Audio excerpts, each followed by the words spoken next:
A new day begins in the Polish port of Gdynia, once home to the largest Nazi ship ever built, a place that plays a central role in the story of Hitler's Graf Zeppelin aircraft carrier. This is where it spent many years of the war, and this is the base of the Polish Navy unit that identified the wreck in 2006. The Graf Zeppelin aircraft carrier is seen by some as a wasted opportunity, and by others as yet another of Hitler's follies. But those who know it most intimately agree it was one of the mightiest Nazi warships ever. Adam Alieżnik is the Polish Naval Academy commander of the ROV unit that identified the ship. Innej takiej na Bałtyku nie ma. To jest jedyny tego typu obiekt. It was the only object that was around 2.5 times the size of a football field. It was shock, amazement, satisfaction that we could identify this object. From the port, far out at sea, we saw this huge thing, and we asked, what is that? It was the aircraft carrier, Graf Zeppelin. We had never seen anything so big. This is the last major German warship whose whereabouts was unknown. As such, there is historic value to it. Dive master Łukasz Piórewicz is leading today's dive on the Graf Zeppelin wreck.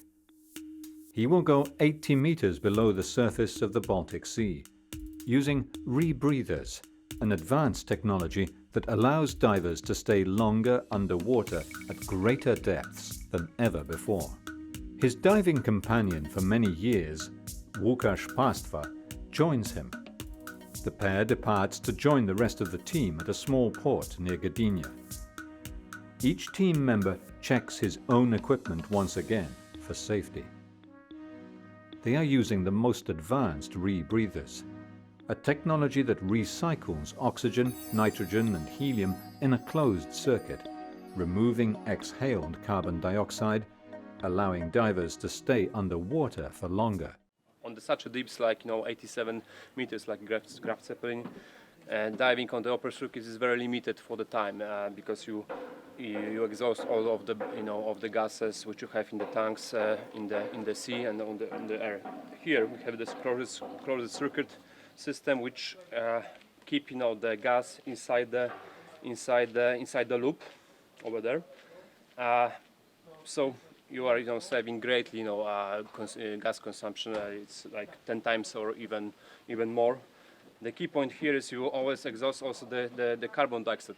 So you need to have the scrubber inside here, which thanks to the chemical absorption eliminates that poison gas.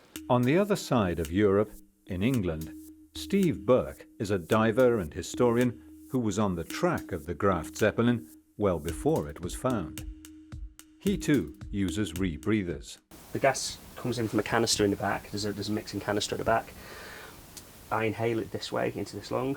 You inhale it, you exhale it in, and then it goes back through the canister for the scrubber, and it's chemically scrubbed to remove the carbon dioxide. This is the mixing chamber. Okay, so that would obviously be connected to keep the water out. And in my particular machine, I've personalised it somewhat. So this cylinder's just for my suit inflate. As they come as standard, that would have the trimix in it. You need to trust the rebreather that he give you exactly the mix what you want. And now in this moment we have really stable rebreathers. We are trust them, and of course we are ready for some kind of the problems. We are trained how to handle it with these problems. But the rebreathers give you a lot of good things. The first of all is time under the water. You can spend much more longer. The Polish catamaran the team is using can berth 7 divers for the night and is particularly stable, a prerequisite for deep diving with heavy equipment. It takes 6 hours to get to the location above the Graf Zeppelin on the small boat. Advances in diving technology have enabled longer dives, but when the first private divers were allowed on the wreck in 2009, they were using the complex and cumbersome tri-gas system. Today, the crew is equipped with the most advanced rebreathers and heated dry suits. As the boat arrives on location, it drops anchor so the team can gather for a briefing about what they're about to see. Okay guys, so we are on the position now. So we will split together as the two teams. The first going me, Tomek and Lucas. And really we don't know where we put the line. As you remember, the wreck is big. It's over 30 meters long, and wide, something like 35 meters. So we know that the line is going around somewhere this area. Here we have a lot of the nets. Last time when we was here, we need to cut these nets. We need to make the entrance like that, okay? Getting the dry suits on is laborious. The undervests are heated as the cold Baltic Sea is only 5 degrees centigrade. The group splits into two. Łukasz goes down with the first group. The others watch for passing ships. Time is ticking. The dive will last 3 hours, counting 1 hour in all for decompression.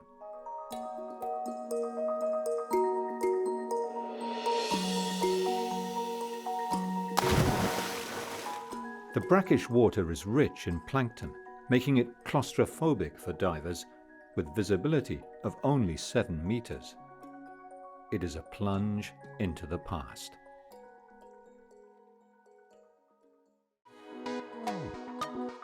Hamburg, the Venice of the North, with its canals and warehouses, once the throbbing heart of Germany's maritime trade. This is home to the Peter Tam collection of nautical artifacts, the largest private collection in the world, gathered over decades. Objects hidden in the archives for years re-emerge, including extremely rare and fascinating original documents from the Graf Zeppelin. Gerrit Menzel is the curator of the museum. Also zu dem Flugzeugträger Graf Zeppelin gibt's. There is a lot from the Graf Zeppelin. We are lucky to have so much on that topic. We have a huge collection of ship photographs, we have the construction plans, and a very good model, and also models of the aircraft carrier aircraft that were constructed especially for the Graf Zeppelin. Of course, we also have various literature and stories. Dazu haben wir natürlich auch Literatur, Zeichnungen. In 1935, just 17 years after the Treaty of Versailles deprived Germany of a navy, Adolf Hitler forced Britain to allow Germany to build a fleet a third of the size of the Royal Navy. Hitler's so-called Plan Z was to give Germany a world-class navy by the 1940s, including 4 aircraft carriers. Bekannt ist eine Haie-Denkschrift. It is known that there was this grand plan, codeword Plan Z, that was supposed to develop over many years, not just from 1939, but far into the future, to build a huge navy with at least 8 aircraft carriers, including the Graf Zeppelin, along with the Carrier B. These were the first in an ambitious plan that eventually would prove unrealistic given the way the situation in Europe was developing at the time. Because at the end of the war, we had an unfinished navy that looked nothing like it was supposed to in the beginning. Was wir nur eigentlich damit anfangen werden. The first 2 Flugzeugträger, A and B, were begun in 1936. These top-secret technical specifications were the original plans. Some of these plans made it into Russian hands after the war. Excellent machine was noted in the margin by the Russian engineers. They are rare archival documents that few people have ever seen, though they may one day be displayed in the Hamburg Maritime Museum, where there is also a scale model of the Graf Zeppelin, kept safely behind glass. Even the aircraft that would have been deployed on the aircraft carrier have been reduced in minute detail.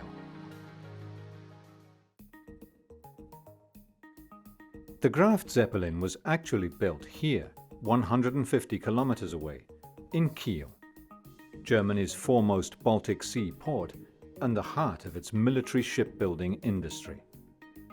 The Kiel Canal links the safe haven of the Baltic port with the North Sea and open Atlantic, as well as Hamburg. Ships built here, out of range of the Royal Navy, such as the mighty Bismarck and potentially also the Graf Zeppelin, could sail through the canal and take the British by surprise in the North Atlantic. The hull of the Graf Zeppelin was 262.5 meters long overall, the size of 2.5 soccer fields. It had a beam of 27 meters and a maximum draft of 7.6 meters, the general dimensions of a large cruise ship of today. It was planned to be home to 42 aircraft. At the time, it was the world's largest aircraft carrier. The flight deck was 244.5 meters long, with wooden planking covering the steel armor. There were two hangar decks, the upper and lower. The upper was 185 meters by 15 meters wide, the lower 171 by 15. It was an amazing machine. The Graf Zeppelin was powered by 4 Brown Boveri turbines, providing 200,000 horsepower, turning 4 propeller shafts, allowing for a top speed of 34 knots, or 63 kilometers per hour, making it faster than some of the most powerful cruise ships of today. With a 5,000-ton fuel oil capacity, her theoretical range would have been 15,500 kilometers. The Graf Zeppelin was launched with great fanfare on December the 8th, 1938. The 3 men who would mark the Graf Zeppelin's destiny were present. Adolf Hitler, absolute leader of Germany. Grand Admiral Erich Raeder, a veteran of World War I who was determined never to allow another naval blockade. And Reichsmarschall Hermann Göring, deputy leader of the Nazi Party and commander of the Air Force, who was determined never to allow the Navy to have aircraft. Der erste deutsche Flugzeugträger soll auf Befehl des Führers Graf Zeppelin heißen. Fahre stets glücklich, stolze Schiff. The guest book, signed by all 3 at the launch of the Graf Zeppelin, is also in the Peter Tamm Maritime Museum collection in Hamburg. Wir haben eine Einladungskarte zur Schiffstaufe und das Gästebuch, das hier vor mir liegt. We have an invitation to the launch and the guest book that lies here before me, where all the prominent officials who were at the launch signed. You can see all the signatures here, all the Nazi bigs. Göring is there, Hitler is there, and of course, the head of the German Kriegsmarine, Raeder, is also there. Von der Kriegsmarine, der Großadmiral Raeder ist dabei. Marcus Faulkner lectures on naval history at London University's King's College. The aircraft carrier is an up-and-coming symbol of naval power. All the major navies, the British, the Americans, the Japanese, have been developing aircraft carriers, really from the tail end of the First World War. In addition, though, there is a specific German desire for aircraft carriers, and this stems from a problem, a fundamental problem that the German Navy has, which is its numerical inferiority. The purpose of a single carrier is to replace a squadron of light cruisers, which the Germans don't have, in providing reconnaissance for the main fleet, in this case the commerce-raiding warships of the Deutschland-class pocket battleships, or then later Scharnhorst, Gneisenau, and so on. Since the Graf Zeppelin was expected to enter service in late 1939, the Air Ministry commissioned a design competition for a torpedo aircraft. The most effective way of sinking an enemy ship is essentially to hit it where it is weakest, which means under its waterline, which means if you can get a torpedo into a relatively unarmored part of a warship, you're likely to gain the maximum damage. The Fiesler Fi-167, a metal biplane, was found both to be extremely stable with low stall speeds and robust enough to carry more than the required weight in bombs and torpedoes. Only 14 examples were ever built. As war approached, Raeder asked for more modern aircraft for the Navy, and Goering, an ace fighter pilot obsessed with the air war, insisted that existing types were used. The rivalry between these two men created friction and competition between Hitler's Air Force and Navy. Hermann Göring, deputy leader of the Nazi Party, persuaded Hitler that adapted versions of the two most common aircraft in the Luftwaffe would do the job. The Ju-87 Stuka was the Luftwaffe's dive bomber, and the D variant had improved fuel capacity. For aircraft carrier deployment, it was given folding wings, a tailhook, and jettisonable undercarriage for emergencies. The variant known as D4 was also able to drop an 848-kilo torpedo.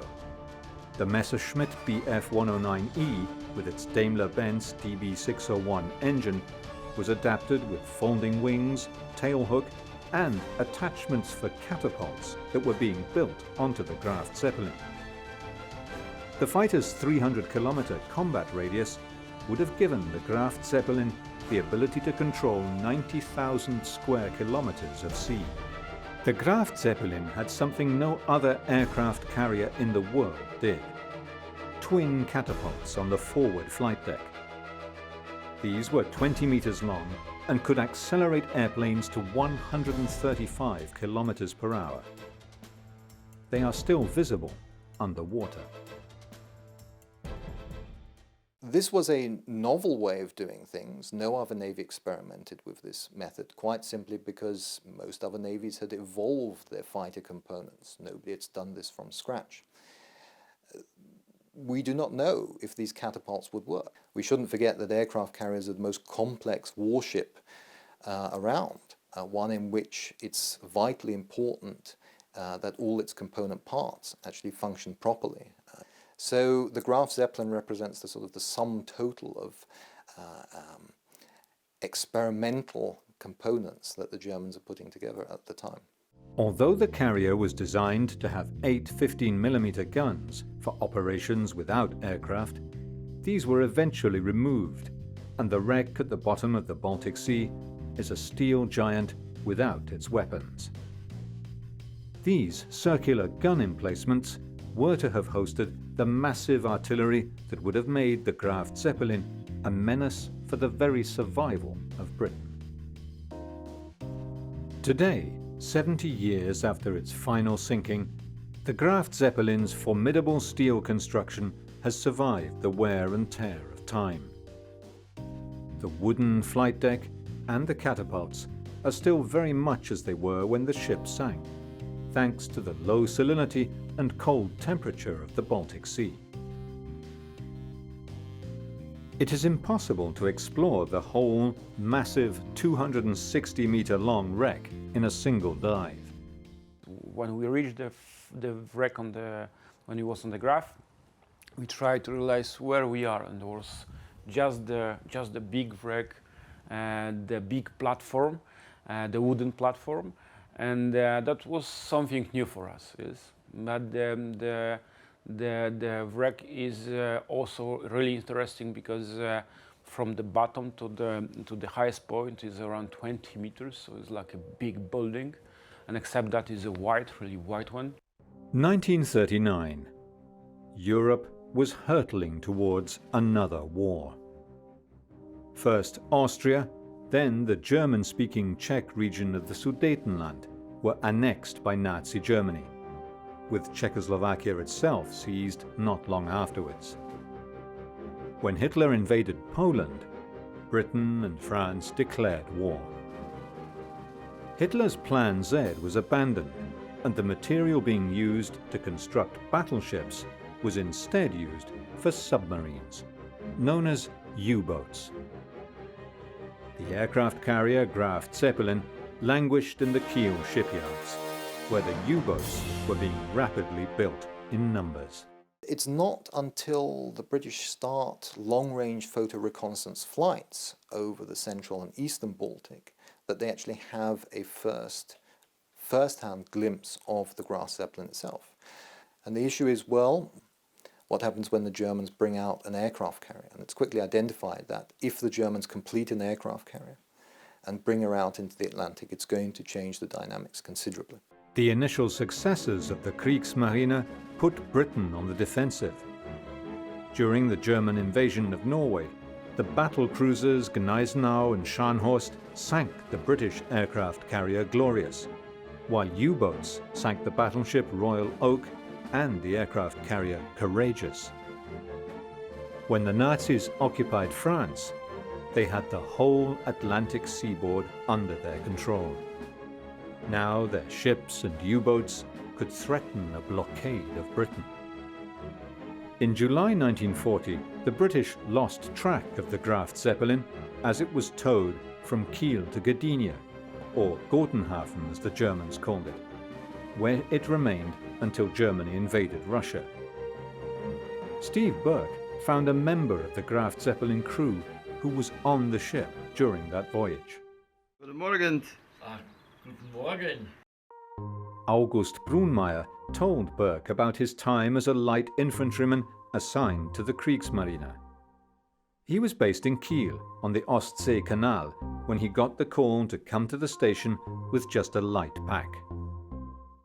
Ja, dort sind wir hingekommen, da sind circa so 100 oder 150 Mann zusammengekommen. So we went there and there were 140 men came together and we were taken to the train station and put in a coach. We had no idea why or where we were going, but we eventually noticed we were heading in direction east.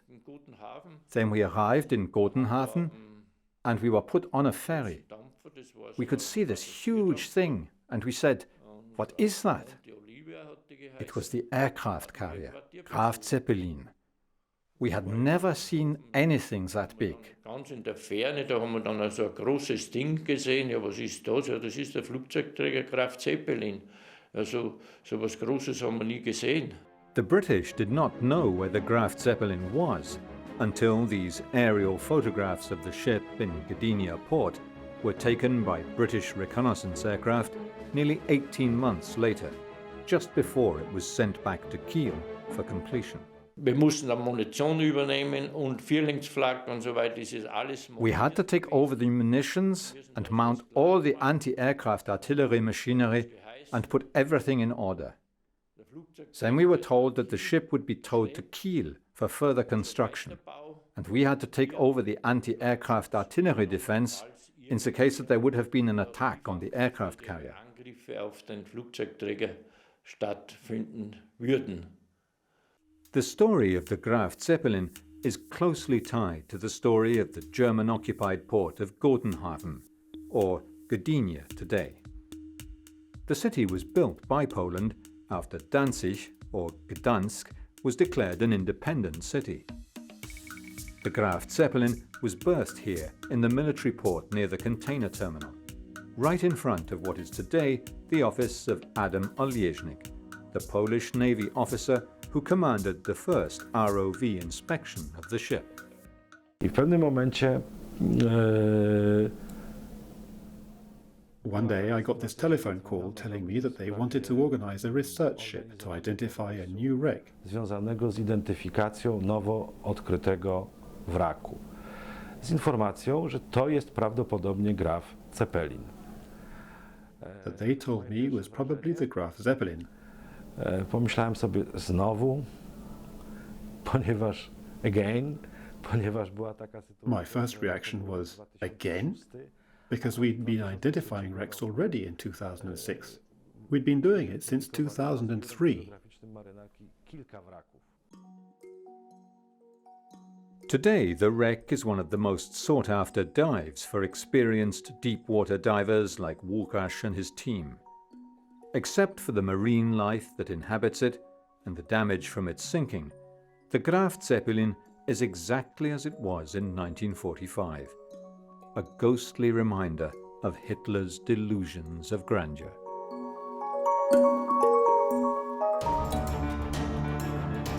As the war entered its second year, the rivalry between the two Nazi military leaders, Erich Raeder, head of the Navy, and Hermann Göring, head of the Air Force, intensified.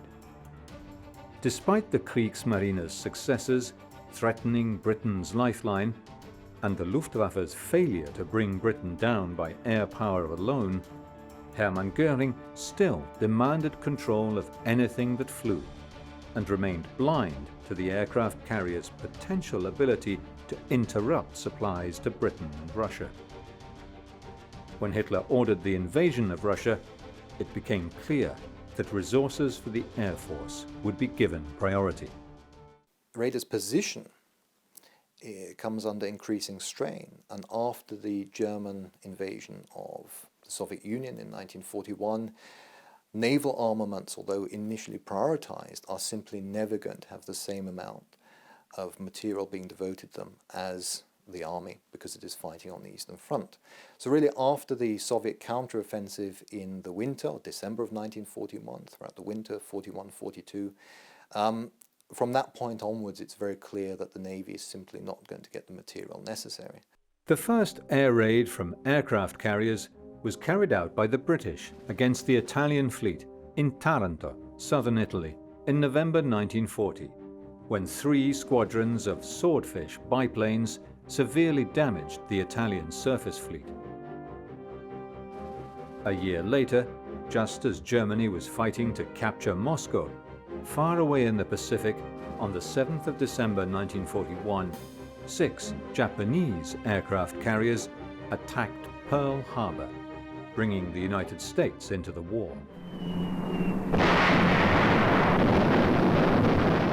However, Hitler had already truly realized the damage aircraft carriers could do 6 months earlier, when his mighty battleship Bismarck was crippled in the North Atlantic by a direct hit from a single torpedo, dropped by an antiquated Swordfish aircraft that had flown from the British carrier HMS Ark Royal. After a sustained battle with the Royal Navy, the Bismarck sank the following morning on May the 27th, 1941, taking more than 2,000 men down with her. In a sense, from a German perspective, rather than Taranto or Pearl Harbor being really key moments, it's really the loss of the Bismarck that is the wake-up call. Because the Bismarck sortie into the Atlantic had really demonstrated the value that aircraft carriers had, that theoretical value that everybody knew they had, but in the ability to cover ocean space and to cripple a very modern battleship. By 1942, Hitler recognized the need to stop the Allied Arctic convoys to Russia and ordered construction on the Graf Zeppelin to continue. In parallel to the photo reconnaissance, there's a small amount of signals intelligence which suggests that the Luftwaffe is still putting together and training pilots for service on an aircraft carrier. At the same time, 3 German capital ships managed to slip through the English Channel to the North Atlantic under the nose of the Royal Navy. Concerned about the Graf Zeppelin's deadly potential, the British tried to sink the aircraft carrier in Gdynia.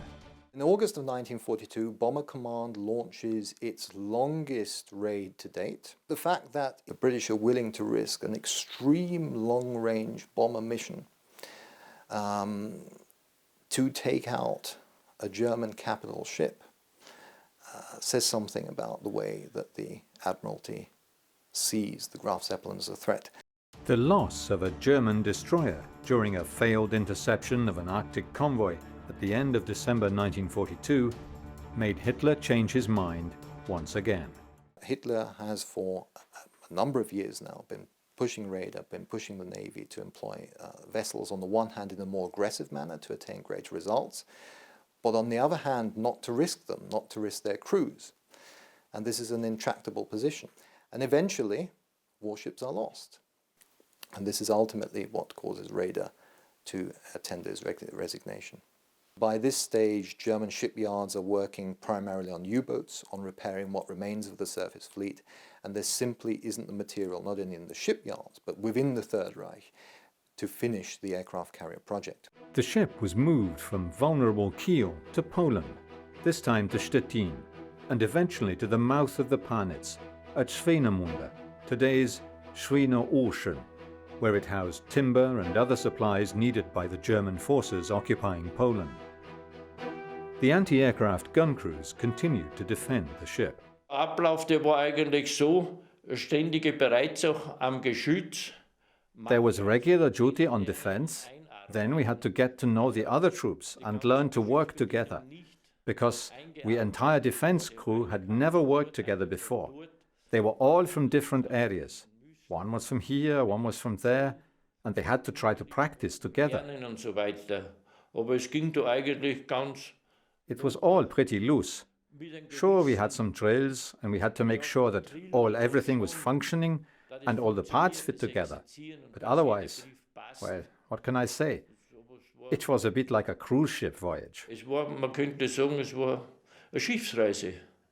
German human and material resources were now being pushed to their limits, as fighting on the Eastern Front demanded more resources, and Allied bombing was beginning to impact production. The Germans had lost the key battles of Stalingrad and Kursk. By 1944, the Third Reich was in full retreat on all fronts. When Red Army forces neared Stettin in April 1945, the ship's German crew was ordered to scuttle the Graf Zeppelin. At 6 p.m. on the 25th of April 1945, just as the Russians entered Stettin, the charges were detonated. Later, it was subject to inspection by Russian and British experts. The Graf Zeppelin represents a certain technical and political curiosity, if you will. But by this stage, she's in a very wrecked condition, and the British team that inspects her finds her to be in a very poor state, and as a result assesses her as wrecked beyond repair, of no interest to us. And as far as we can ascertain, the British do not have any particular interest in the Graf Zeppelin beyond that stage. They're quite happy to let the Soviets take control of her and tow her away for salvage, as the wreck for salvage at a later stage. As this secret book of plans shows, Russian engineers began studying the plans of the aircraft carrier as they had none in their fleet. It posed a great threat and a great opportunity. The United States and Britain both had aircraft carriers. Now, the Russians had both the plans and the damaged carrier. The Soviets certainly find her as a prize. She also represents an opportunity to learn something. The Soviets are just as interested as the British or the Americans are in understanding German naval technology, even more so because the Soviets are coming from a position of knowing even less, not only about aircraft carriers specifically, but about the whole range of naval subjects. And after all, the Germans have made advances in many areas. In 1946, Russian mariners raised the Graf Zeppelin and towed it away. Total silence. But the mystery fascinated Steve Burke, who continued to look for clues.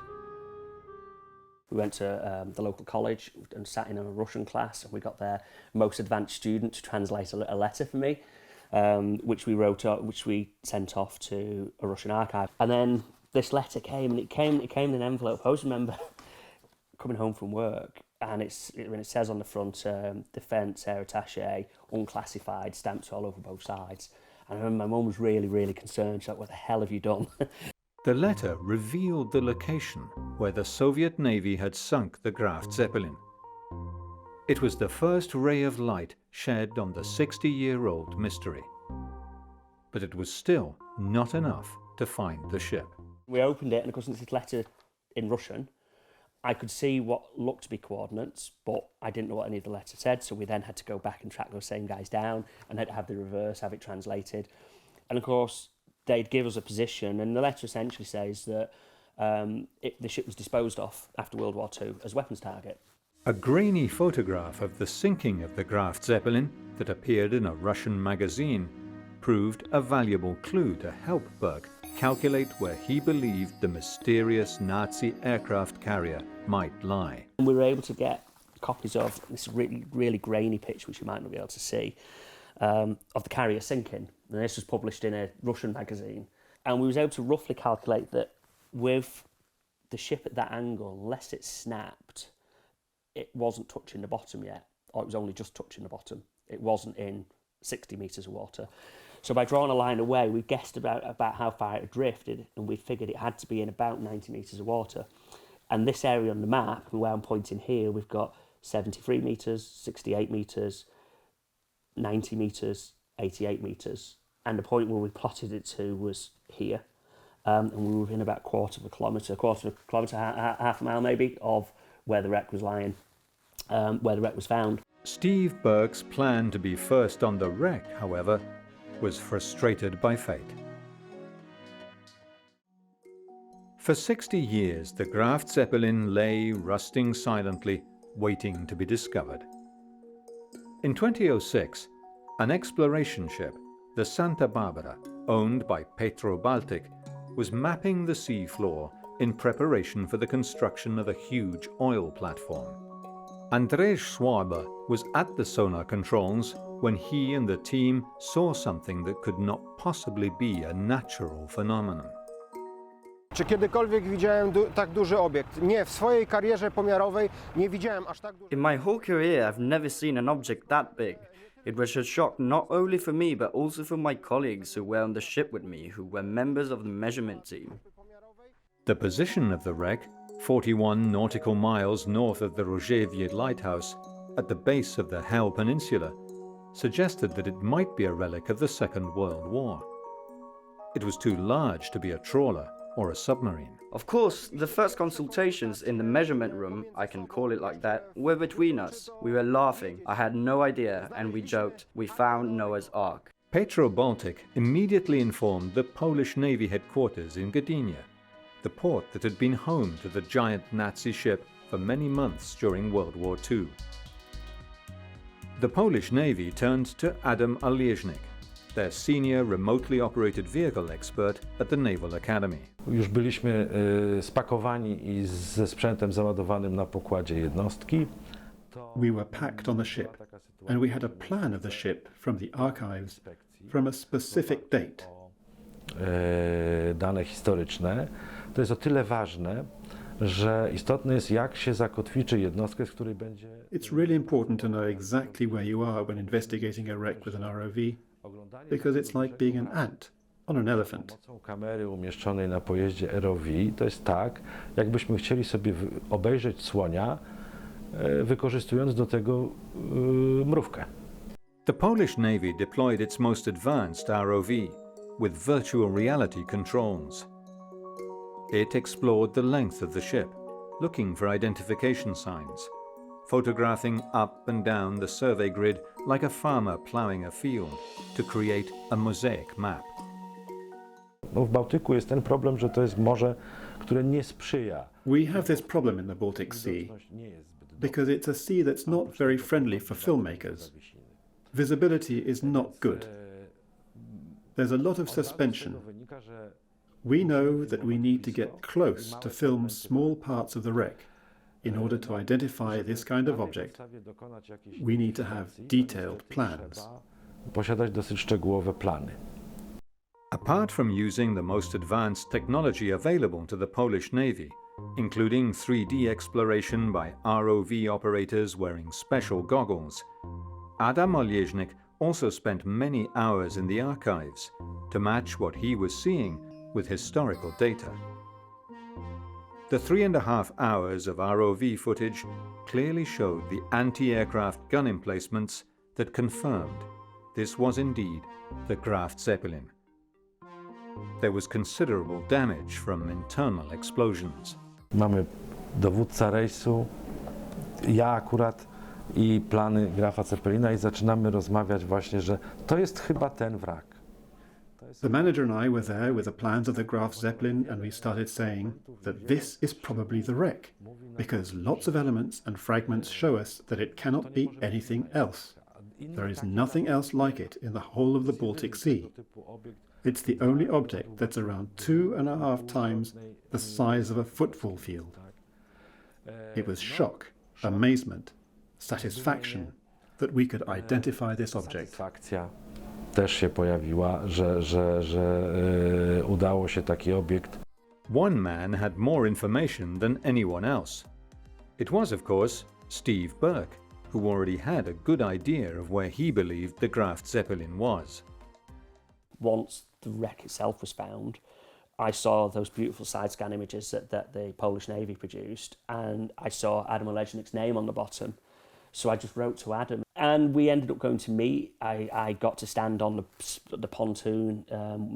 It's now a NATO harbour, but where Graf Zeppelin was moored for a long time. And we had a really good chat about that, and I shared information with Adam which he didn't know. Mamy jedno zdjęcie okrętu podczas jego postoju w Gdyni, w basenie portowym. We have a picture of this ship when it was in Gdynia, and it's in what we call berth number 8 in Gdynia.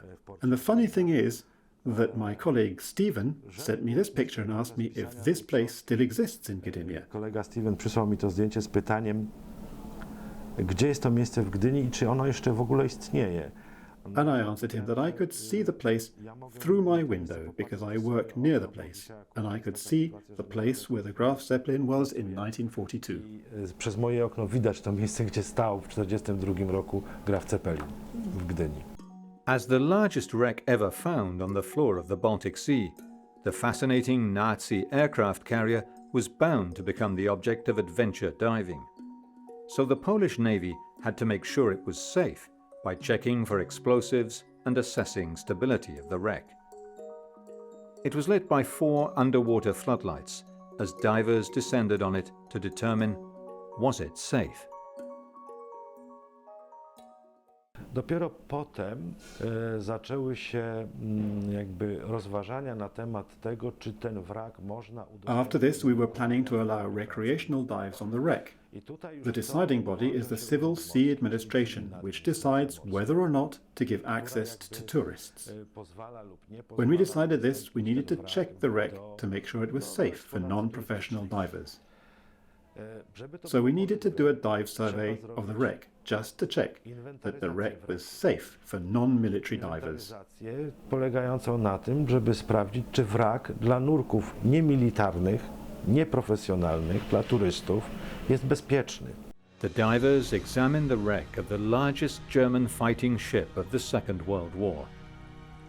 It was designed to threaten the navies of the free world, but remained a ghostly presence for the whole of the war until it mysteriously disappeared 2 years after the end of the devastating conflict. Znaczy, uszkodzony najbardziej jest dziób okrętu. Tak jakby tego dziobu nie było. The biggest damage is on the hull. It's like part of the hull has disappeared, but the rest of the ship is fine. For me personally, the biggest shock was to see how well preserved the wooden planks are, because it's so beautiful. You'll see this in the movie that I gave you. This was the biggest shock for me, that after so many years underwater, this wood is in such good condition. There are so many bent and twisted elements that show the ship was bombed inside, but in different areas. Świadczą o tym, że jednostka była ostrzelana, bombardowana, że były też wybuchy, które jakby rozrywały kadłub od środka. Meanwhile, the divers returned to the surface. The amazing exploration of the wreck has allowed them to observe once again the gigantic secret weapon of the Third Reich, which many believe could have changed the course of the war at sea, had it ever been used as intended.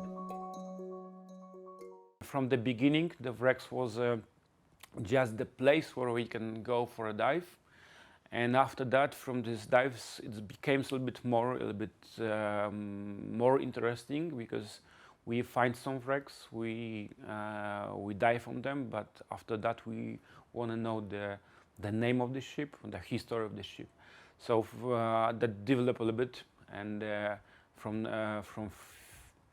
over 10 years, we try to find another wrecks. We try to make some investigation about the history.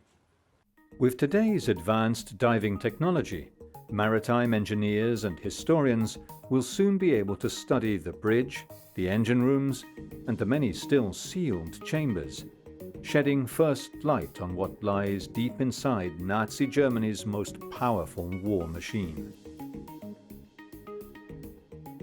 The crew returns home after an intense dive.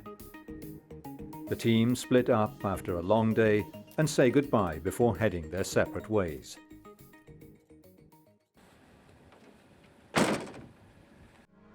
The sun sets on Gdynia, once home to the Graf Zeppelin and its crew, today home to an intrepid crew of divers who have come to know the lost ship inside and out after it was finally discovered on the bottom of the Baltic Sea.